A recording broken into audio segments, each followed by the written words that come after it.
is an island in the Mediterranean that used to be used as a hotspot for trade back in the BC times. Now the site is used as an archaeological spot as well as a tourist hotspot.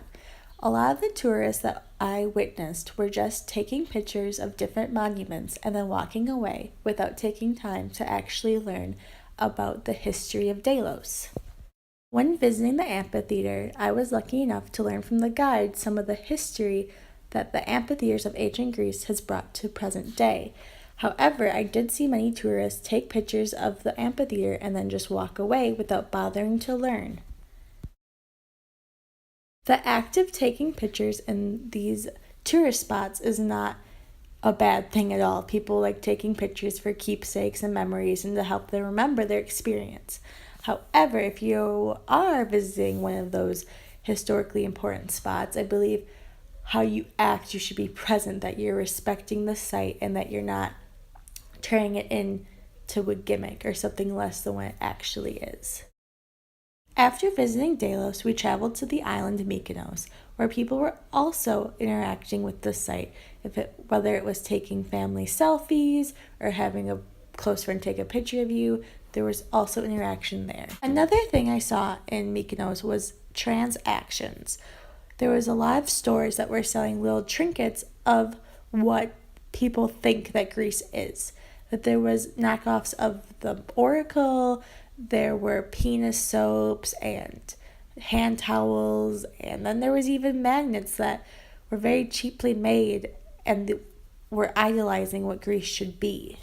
Again, buying a souvenir isn't a bad thing. A lot of people enjoy bringing home souvenirs for their friends and family.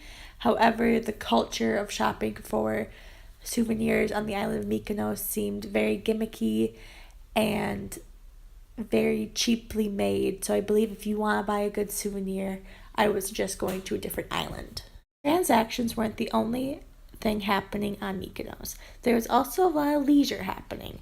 I saw many friends, families, groups of maybe even students sitting together at cafes enjoying themselves. However, I did notice a lot of the restaurants had people waiting outside to try to get people drawn into their restaurant more than the stores did. With how heavily the islands rely on tourism as a source of income, it's not a surprise that there's many pushy workers that are trying to get as many people inside their restaurants as possible, and it really takes away from the authentic Greek hospitality. Both Delos and Mykonos weren't horrible places to visit.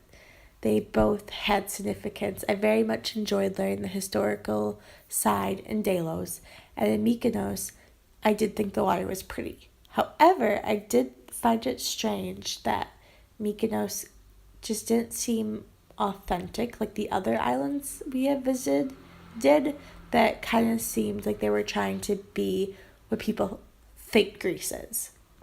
For example, in Mykonos, they didn't take a siesta like they do on the other islands.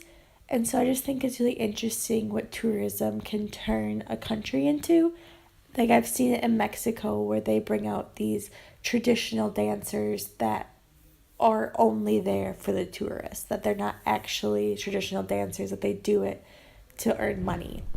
So I think tourism can turn a rich history into something it's not, into almost like a show pony that takes away from what the traditions actually used to stand for.